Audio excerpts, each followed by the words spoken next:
Hi, today we are going to give you a demo of our final project for Object-Oriented Design and Development, which is SSL and Google Login Authentication for Expertisa.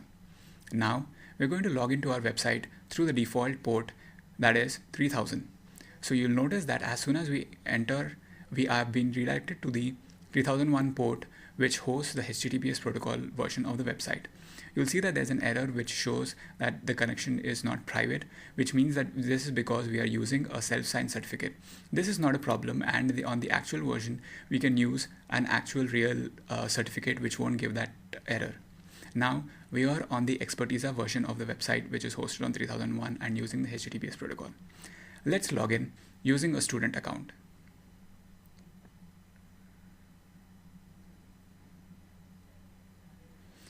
Now you can notice that the website is still running on the HTTPS server. Now let's look around a little and see whether some other pages are also running on HTTPS. Here also it is running on HTTPS. Let's look a little more. Let's open another assignment. And here also you see that it is still running on HTTPS. So we have actually implemented HTTPS protocol on the complete website of Expertisa. So now, we have also implemented a Google Plus login along with the already existing login, which uses the username and password, as you can see here on the right side. To use the Google Plus login, all you need to do is click on the red button at the bottom, which says Sign in with Google. When you click on the button, you will be redirected to another page, which is on the Google server at accounts.google.com, where you can sign in using your Google username and password and then enter the website. Now here we are entering our Google username and password, which has already been registered to the Expertisa website.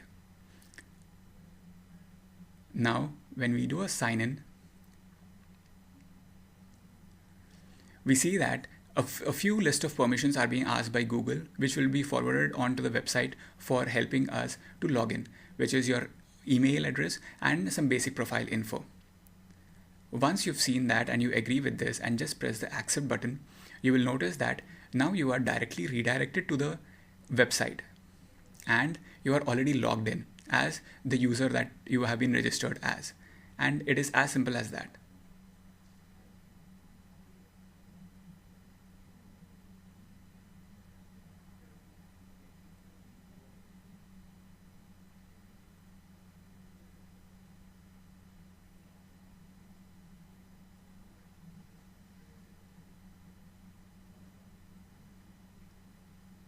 Now, let us check that when a user who is not registered into Expertisa, what happens when he uses a Google Plus login to enter. The actual case that is here is that the user should not be able to log in. So what we are doing is whenever a user whose username and password is not registered with Expertisa tries to log in, the permission screen will be shown, but as soon as he presses accept, he'll be redirected to the website and will be shown the error that he is not authorized to use Expertisa. Thank you for watching the video.